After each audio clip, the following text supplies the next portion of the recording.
BRS నాయకులు గానీ, లేదా బీఆర్ఎస్ పార్టీ సోషల్ మీడియాకు చెందిన వాళ్ళు గానీ, సోషల్ మీడియా నడుపుతున్న వాళ్ళు, లేకుంటే సోషల్ మీడియాను నిర్వహిస్తున్న వాళ్ళు, లేకపోతే సోషల్ మీడియాలో కీలకంగా పనిచేస్తున్న వాళ్ళు గానీ, ఏం మాట్లాడినా తక్షణం వాళ్ళపైన విరుచుకుపడ్డానికి తెలంగాణ జాగృతి రెడీగా ఉంది. కవితక్క రెడీగా ఉంది. కవితక్క మద్దతుదారులు రెడీగా ఉన్నారు. తెలంగాణ జాగృతి మద్దతుదారులు రెడీగా ఉన్నారు. ఇది మనకు స్పష్టంగా సోషల్ మీడియాలో కనిపిస్తోంది.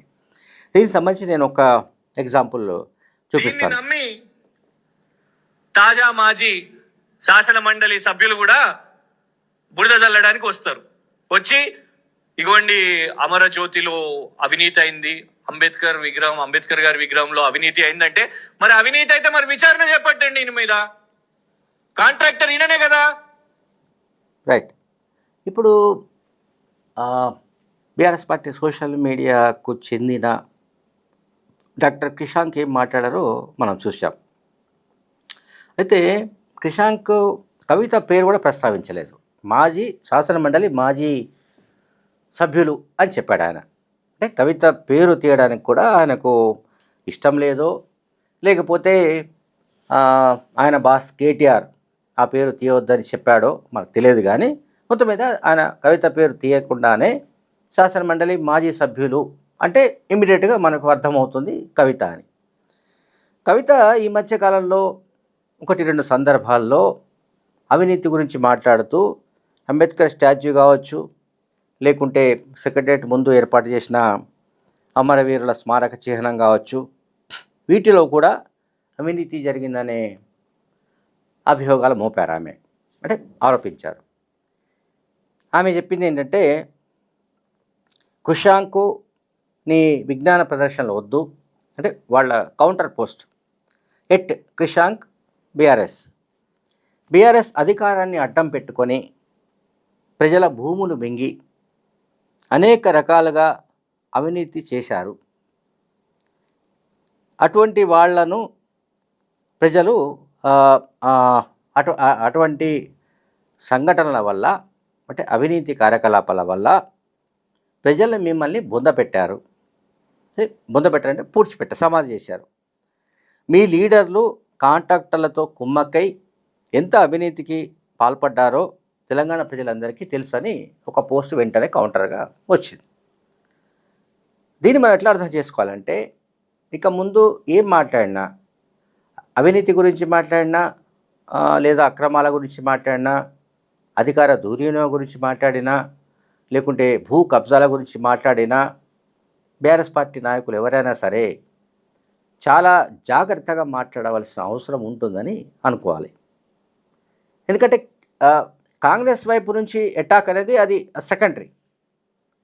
కానీ ఇక్కడ ఇమ్మీడియట్గా అటాక్ వస్తుంది కవిత వైపు నుంచి వస్తుంది. పైగా కవితను వీళ్ళు కూడా ప్రస్తావిస్తున్నారు. ఆమె పేరు తీయకపోయినా కౌన్సిల్ మాజీ సభ్యులు అంటే అందరికీ తెలిసిపోయింది. కవిత గతంలో ఈ విషయాలు మాట్లాడారు. అంబేద్కర్ స్టాచ్యూ గురించి, ఇంకా ఇతర అంశాల్లో అవినీతి జరిగిన విషయాన్ని మాట్లాడారు.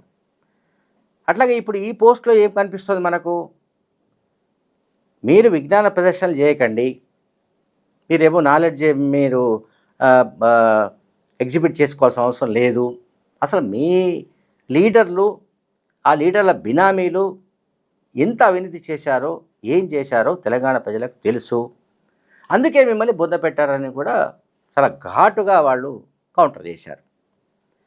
అంటే ఇక్కడ కవితకు సంబంధించిన మనుషులు, కవిత మద్దతుదారులు అనుకునే వాళ్ళు మరి వాళ్ళు కవిత ఆమోదంతో ఈ పోస్టు పెడుతున్నారా లేదా అనే దానికి సంబంధించి మన దగ్గర ఎటువంటి సమాచారం లేదు. కానీ వాళ్ళు ఎవరు పోస్టు పెట్టినా మనం కవిత ఆమోదంతోనే ఈ పోస్టు పెట్టారని మనం భావించాలి. సో ఇక వాళ్ళ పోస్టుల్లో ఇంత ఘాటుగా ఈ పోస్టులు వస్తున్నాయి. అంటే ఈ పోస్టులు ఎవరిని టార్గెట్ చేస్తున్నాయి? కేసీఆర్ను, కేటీఆర్ను, లేకుంటే అప్పుడు బీఆర్ఎస్ ప్రభుత్వాన్ని టార్గెట్ చేస్తున్నాయి. బీఆర్ఎస్ ప్రభుత్వ హయాంలో అవినీతి అక్రమాలు ఎక్కువగా జరిగాయనే కారణంతో ప్రజలు మిమ్మల్ని తీసి బండకేసి కొట్టారనో, బొంద పెట్టారనో చాలా పెద్ద మాట బొందబెట్టడం అంటే. అంటే పూర్తిగా పూడ్చిపెట్టారు అని కూడా కవిత మనుషులు పోస్ట్ చేస్తున్నారంటే, దీన్ని బట్టి ఇక ముందైనా సరే ఫలానా చోట కరప్షన్ జరిగిందనో, ఫలానా చోట భూ కబ్జాలు జరిగాయనో వీళ్ళు కనుక మాట్లాడితే అది చెల్లుబాటు అయ్యే పరిస్థితి లేదు. ఎందుకంటే వెంటనే అక్కడి నుంచి కౌంటర్ వచ్చే అవకాశం ఉంది. రెండవది 2, 3 రోజుల కిందటే కేటీఆర్కు కుడి భుజంగా భావించే కొణితం దిలీప్కు సంబంధించిన ఇష్యూ కూడా ఒకటి కవితకు అప్డేట్స్ పేరిట ఉన్న ఖాతాలో ఒకటి కనిపించింది. ఆ పోస్ట్ గురించి కూడా మనం వీడియో చేశాం. దాంట్లో రాంపల్లి అనే ప్రాంతంలో 4 ఎకరాల భూముల్ని కబ్జా చేసి ఆ భూములు అమ్మి కోట్ల రూపాయలు కూడబెట్టుకున్నాడంటూ ఆయన పైన ఆరోపణలు గుప్పించారు. సరే, దానికి ఆయన కౌంటర్ చేశాడు. సో ఈ సోషల్ మీడియాలో ట్విట్టర్ కావచ్చు, మరొక ప్లాట్ఫామ్ కావచ్చు, ఇందులో జరుగుతున్నది ఏమిటంటే బీఆర్ఎస్కు సంబంధించిన వాళ్ళు ఎప్పుడు ఏ రకమైన చిన్న పోస్ట్ పెట్టినా తక్షణం మాజీ ఎమ్మెల్సీ కవిత వైపు నుంచి కౌంటర్ వస్తుంది. అట్లాగే మాజీ ఎమ్మెల్సీ కవిత ఏ రకమైన పోస్టులు పెట్టినా దానిపైన వెంటనే బీఆర్ఎస్ వైపు నుంచి కౌంటర్లు వస్తున్నాయి. ఇప్పుడు దీంట్లో సంయమనం అనేది ఏం లేదు. ఎందుకంటే కవితను వీళ్ళు శత్రువుగానే పరిగణిస్తున్నారు. నాకు తెలిసి ఇప్పుడు బీఆర్ఎస్ పార్టీకి సంబంధించిన నాయకులు, మరి ముఖ్యంగా సోషల్ మీడియాలో పనిచేసే కార్యకర్తలు, కేసీఆర్ భాషలో చెప్పాలంటే సోషల్ మీడియా వారియర్స్, యోధులు వాళ్ళంతా చేస్తున్న పని ఏమిటంటే కవిత పైన దుమ్మెత్తిపోయడం. కవిత అట్లా, కవిత ఇట్లా అక్రమంగా సంపాదించుకుంది, సంపద కూడబెట్టుకుంది, లేకుంటే ఈ రకంగా రకరకాలుగా అవినీతిలో పాల్పడ్డదని ఇంకేదని ఆమె పైన బురద జల్లడానికో, ఆమె పైన ఆరోపణలు గుప్పించడానికో వాళ్ళు పనిచేస్తున్నారు.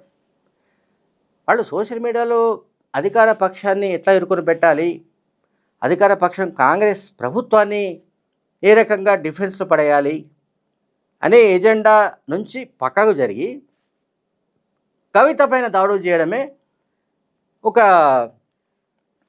ఎజెండాగా పెట్టుకొని వాళ్ళు పనిచేస్తున్నట్టు కనబడుతోంది. కవిత కూడా తక్కువ తినలేదు, ఆమె మనుషులు కూడా పెద్ద ఎత్తున వీళ్ళపైన అటాక్ చేస్తున్నారు.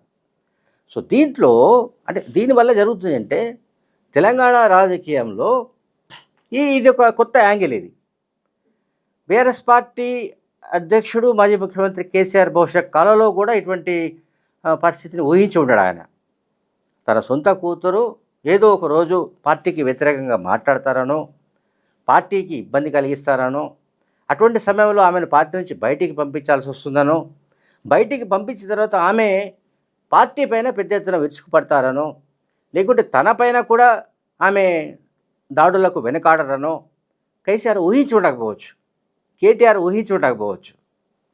అంటే ఒకటైతే వాస్తవం, మొత్తం కవిత ఎపిసోడ్లో మనం గమనిస్తే గడిచిన ఏప్రిల్ మే నుంచి జరుగుతున్న మొత్తం పరిణామాలను స్కాన్ చేస్తే గోటితో పోయే ఇష్యూను గుడ్డల దాకా తీసుకున్నది వీళ్ళే, తండ్రి కొడుకులే. ఎప్పుడైతే ఒక ఇష్యూ వచ్చిందో తాను తన తండ్రికి రాసిన లేఖను ఎవరు బయట పెట్టారు అని కవిత ప్రశ్నించిందో అప్పుడే ఆ సమస్యను పరిష్కరించడానికి కేసీఆర్ పూనుకొని ఉంటే, లేదా కేటీఆర్ పూనుకొని ఉంటే, ఆమెతో మాట్లాడి ఉంటే, చర్చించి ఉంటే బహుశా ఇష్యూ ఇంత దూరం వచ్చేది కాదేమోనని నాకు అనిపిస్తోంది. Thank you very much.